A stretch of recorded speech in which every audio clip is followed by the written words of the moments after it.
Hello and welcome to Unemployed to Unstoppable, episode 23. We're on the final game of the season in the Championship with Millwall. Not much to play for really, but we'll get through this episode. We'll look at the end of season awards. We'll have a little bit of a look at how we're going to restructure the team for next season. And that'll give me some time in the summer to look for some players that are befitting of a Millwall squad pushing top half of the table. So stay tuned and I'll be back shortly.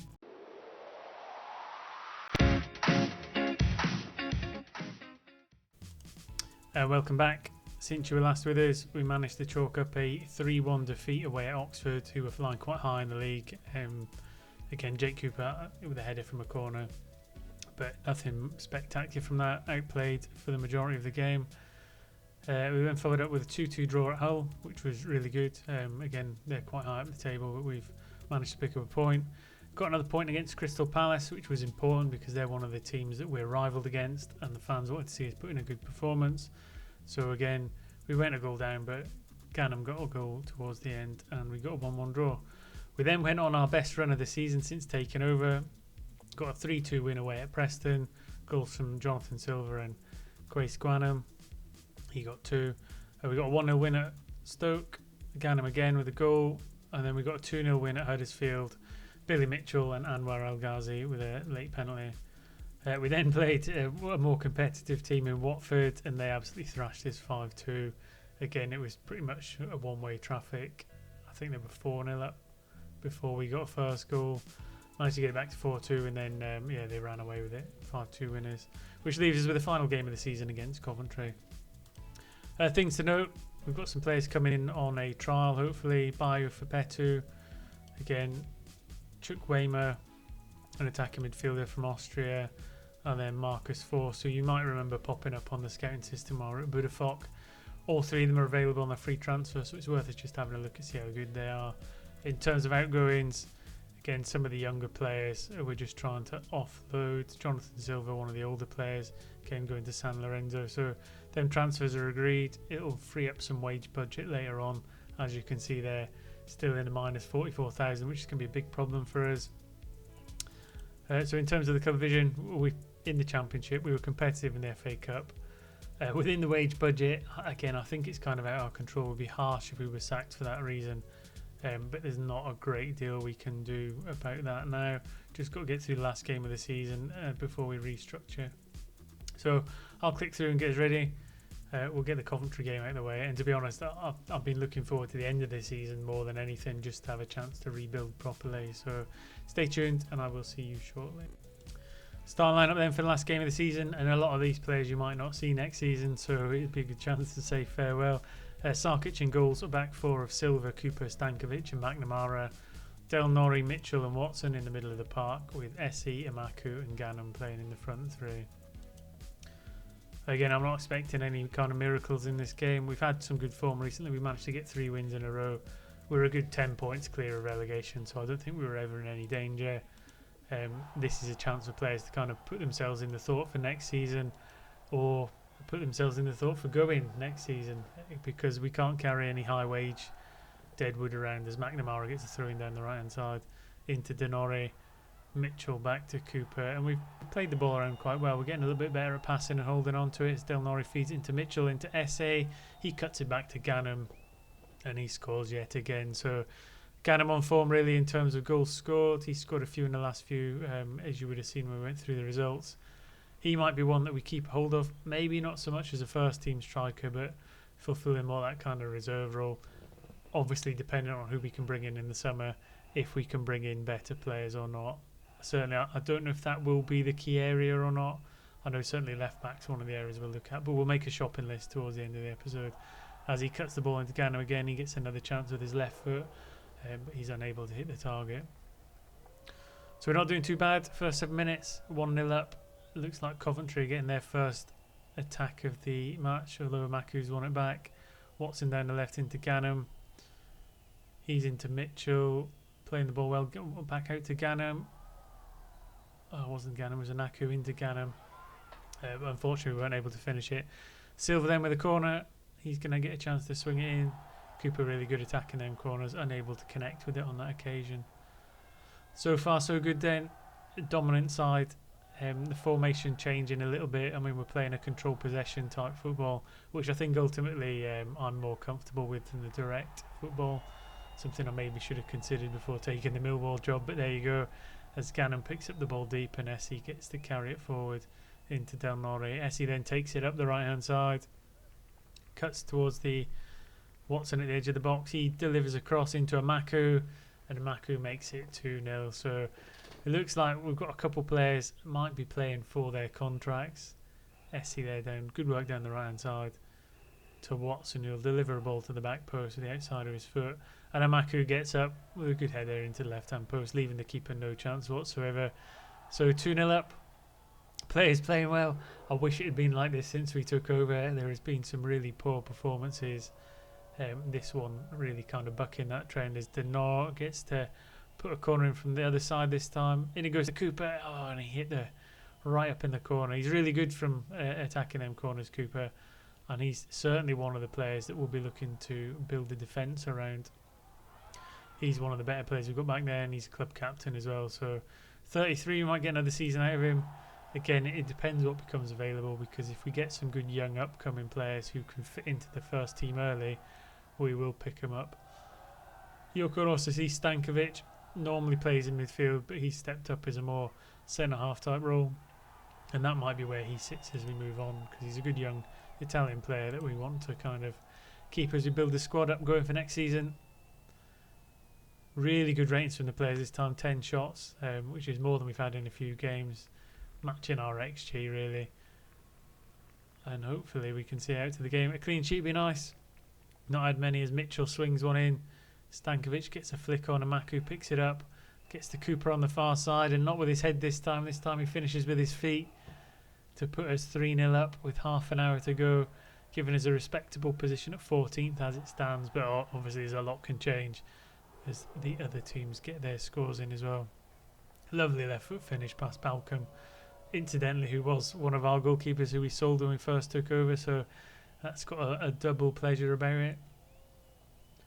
Not much happening as we approach the 65th minute. Really comfortable this game, very one-sided. Only Stankovic playing below a green highlighted rating. As led Bordier gets a header from a corner. 19 minutes to go and they've got one back. Are we worried?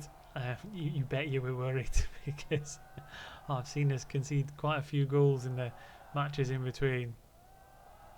I don't really want to make any changes. No one's really that out of condition that we'd need to make a change. I just want to see the result out and get the 3 points. 5 minutes to go. Looks like it's in the bag. It's going to be a good finish to the season, a strong finish, as Coventry get a chance. Essie manages to win it back and flicks it long, but no one's up there to meet it. Coventry will work the ball forward again into Minte at the far side. Couldn't keep his shot under the bar.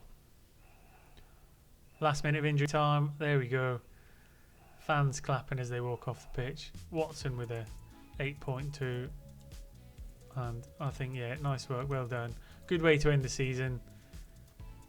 Kind of just eking on the bottom half of the table, but 57 points return. Not too far off that playoff places, so if we can pick this squad up a little bit, it's not beyond the realms of fantasy. We can go for a playoff place. Obviously consolidating middle of the mid-table will be what the board are looking for, but we will see. I'll click through and get us ready for the end of season awards. We'll skim through them really quickly because we weren't here for the whole time. And yeah, join me in a second as we go through who the highs and lows were, who the best players were and top scorers were. Just before we get to the end of the season, the trialists have come in, and it's quite interesting that Carney Chukwuemeka, kind of shadow striker, plays in the attacking midfield role. He looks like he's got potential to be a decent Premier Division player, so he might be one we sign.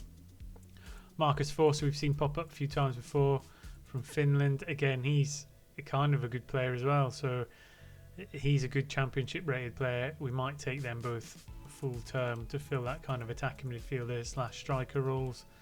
Fapatu, who was the other one, not really got the development potential to go beyond League 2, so we'll probably give him a miss, but the other two we might well offer a contract. I'll deal with that. I'll click through and we'll get to the end of season rewards definitely this time. Welcome back for a quick whiz through the end of season review.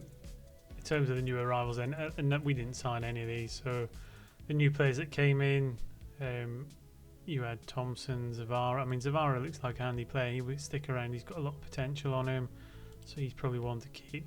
El Ghazi's going to go. I think Miller's going to go.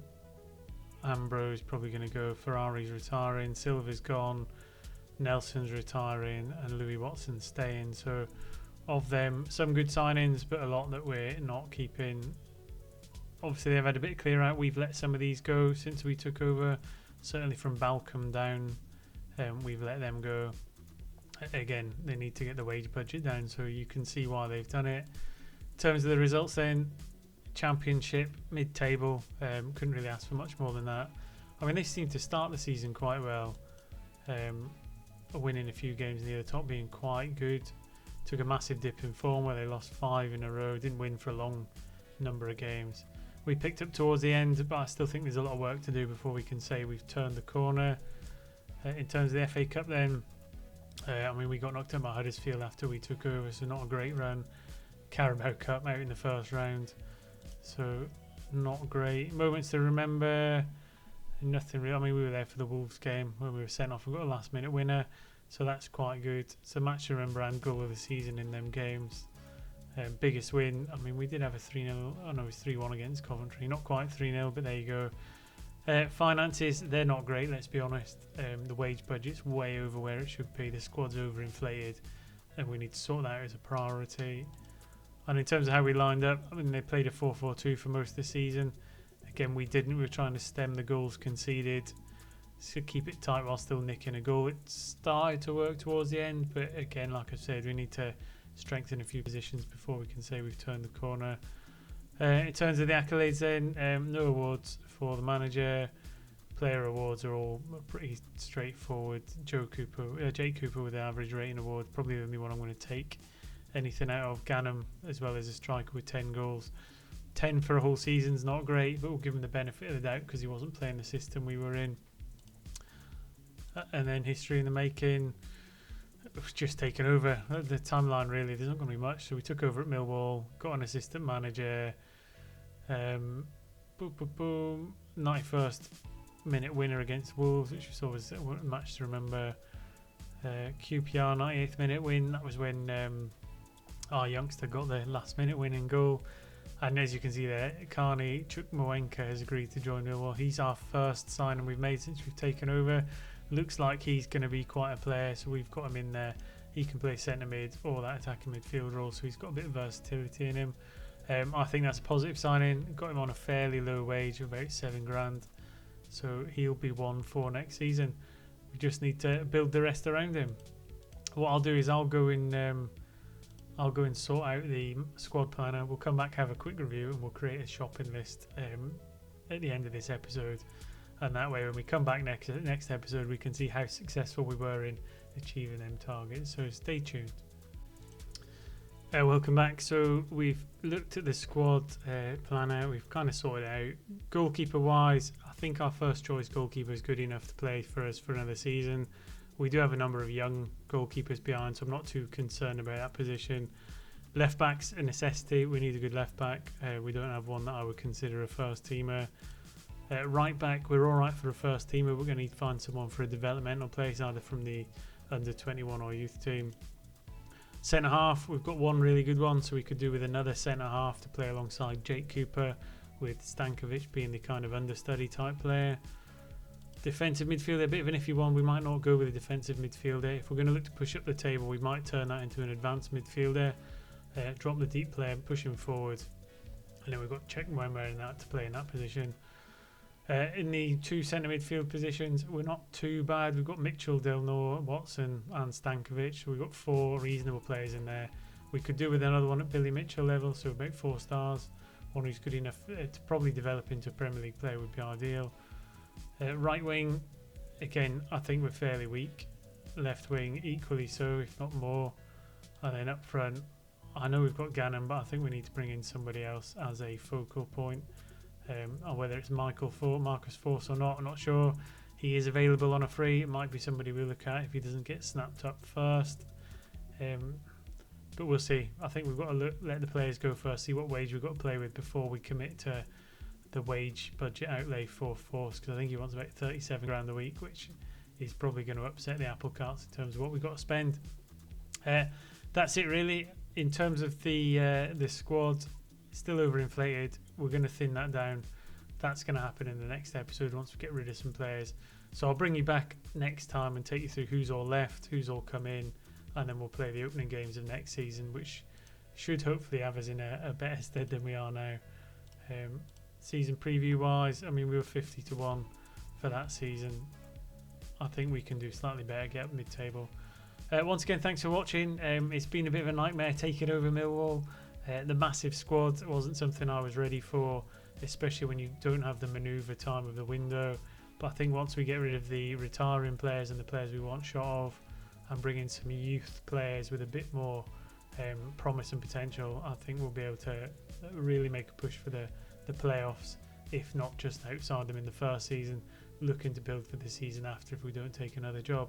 Once again, thanks for watching. Hope you've enjoyed it.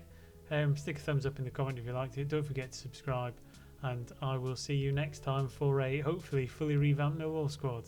Take care.